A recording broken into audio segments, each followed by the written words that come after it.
Hello बच्चों आज मैं आप लोगों के सामने हिंदी 1 का लेसन 1 और लेसन 2 के जो बुक में क्वेश्चन आंसर दिए गए हैं उसे लेकर उपस्थित हुई हूँ।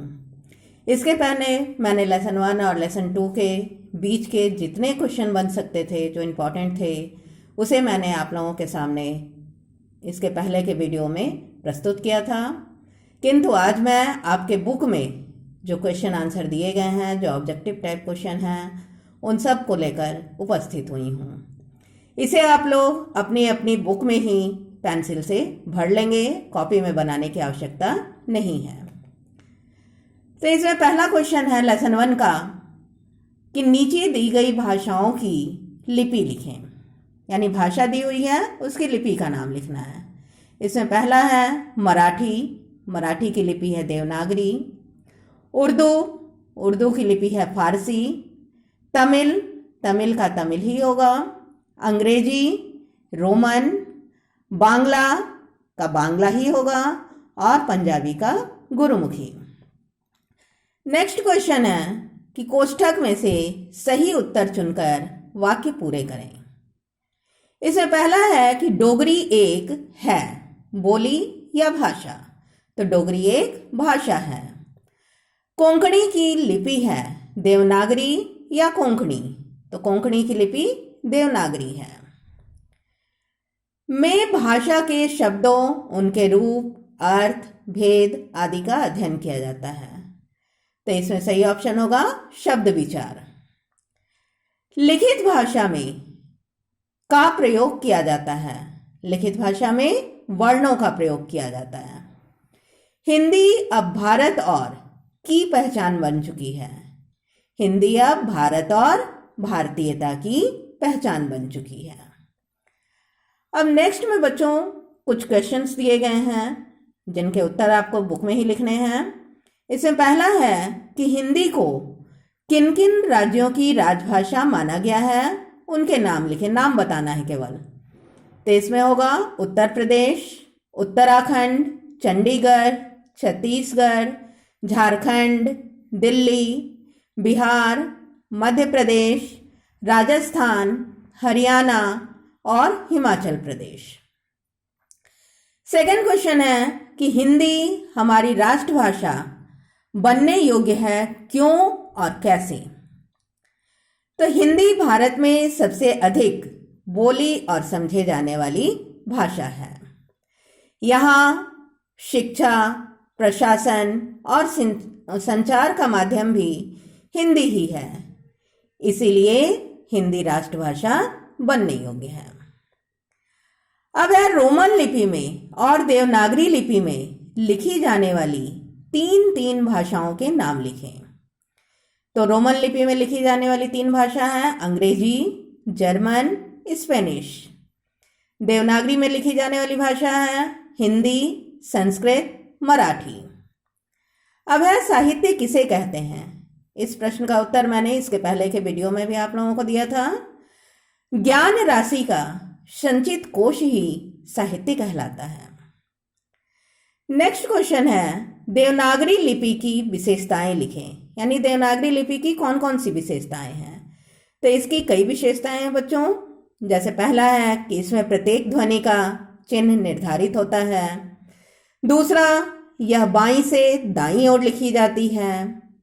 तीसरा, यह जैसी बोली जाती है वैसी ही लिखी जाती है। चौथा, इसका किसी भी भाषा में अनुवाद किया जा सकता है। नेक्स्ट क्वेश्चन है कि विश्व के 6 देशों और उनकी भाषाओं के नाम लिखें। तो इसमें देश का नाम लिखना है और उसकी भाषा का नाम लिखना है। जैसे देश का नाम हुआ चीन, वहाँ की भाषा हुई चीनी। यूके, भाषा हुई अंग्रेजी। ऑस्ट्रेलिया, इसकी भी भाषा अंग्रेजी है। जर्मनी की भाषा जर्मन। फ्रांस का फ्रेंच। स्पेन का स्पेनिश। इसके बाद हम आएंगे क्वेश्चन नंबर 7 पे। 5 और 6 करने की आवश्यकता नहीं है। 7 में है कि गद्य पद्य साहित्य के 4 रचनाकार यानी लेखक और उनकी प्रमुख कृतियों यानी उनकी कौन कौन सी रचनाएं हैं प्रमुख, उसका नाम लिखना है। तो सबसे पहले गद्य साहित्य में है प्रेमचंद, इनकी रचना हुई गोदान, जयशंकर प्रसाद, चंद्रगुप्त, महादेवी वर्मा, गिल्लू, फणीश्वर नाथ रेणुका, मैला आंचल। पद्य साहित्य में है कबीर, इनकी रचना हुई बीजक, सूरदास का सूरसागर, तुलसीदास रामचरितमानस और बिहारी का बिहारी सतसई। तो इस तरह से लेसन 1 में जितने क्वेश्चन आंसर थे मैंने आप लोगों को बता दिया है। अब हम आएंगे लेसन 2 पे।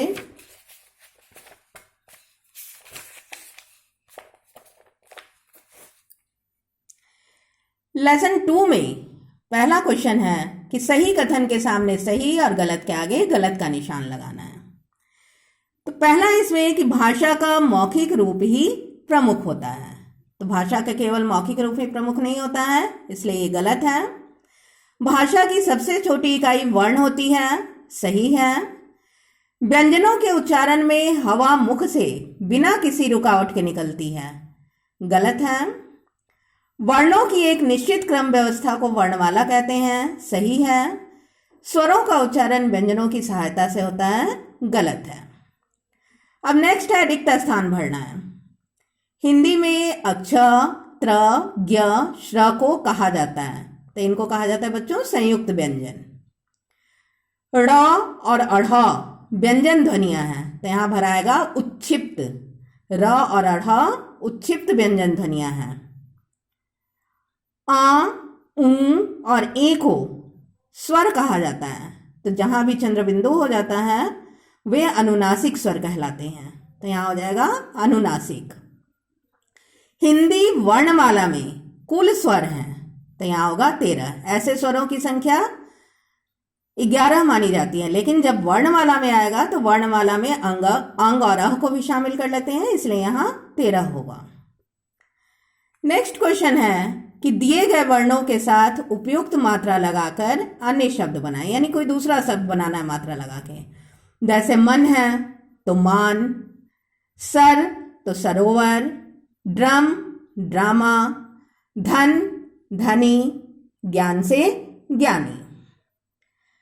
अब है इनके उदाहरण लिखें। स्पर्श व्यंजन, तो स्पर्श व्यंजन में मैंने इसके पहले के वीडियो में बताया था कि क से लेकर म तक जितने भी वर्ण होते हैं वे सारे स्पर्श व्यंजन कहलाते हैं।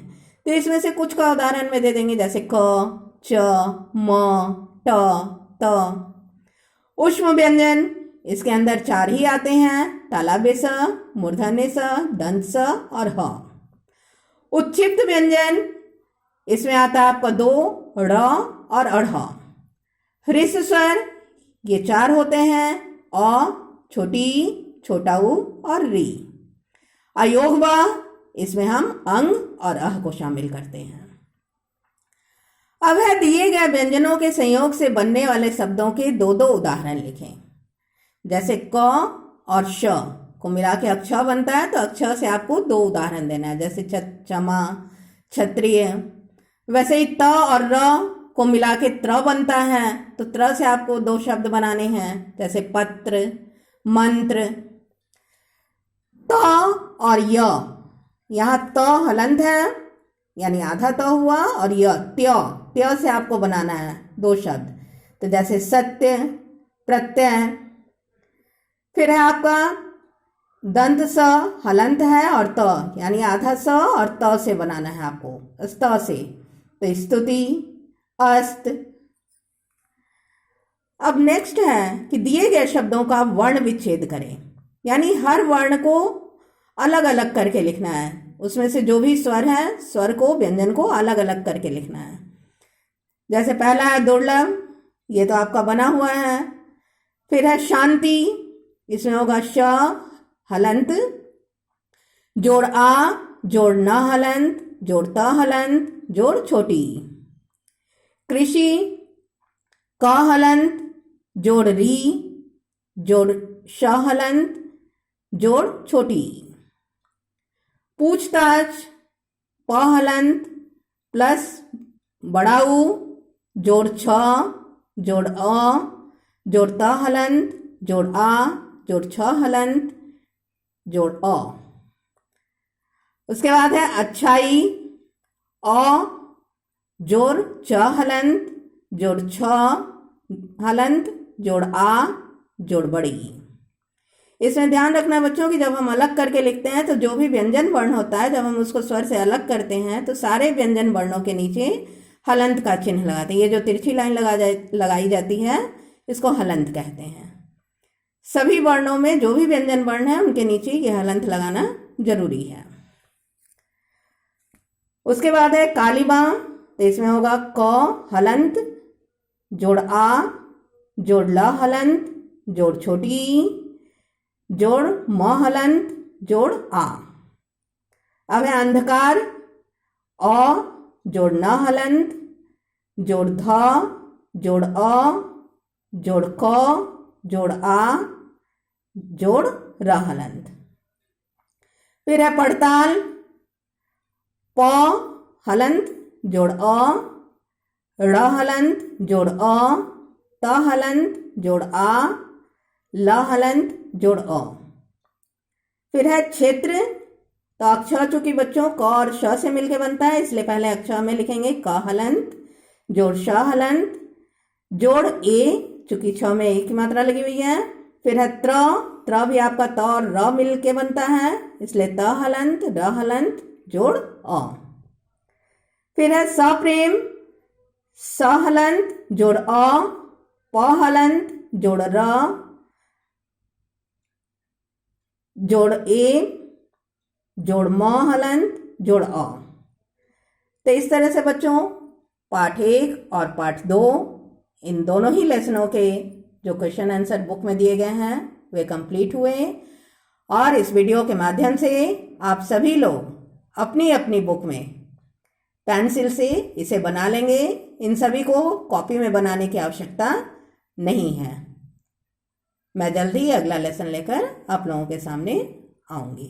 तब तक के लिए धन्यवाद। जय हिंद।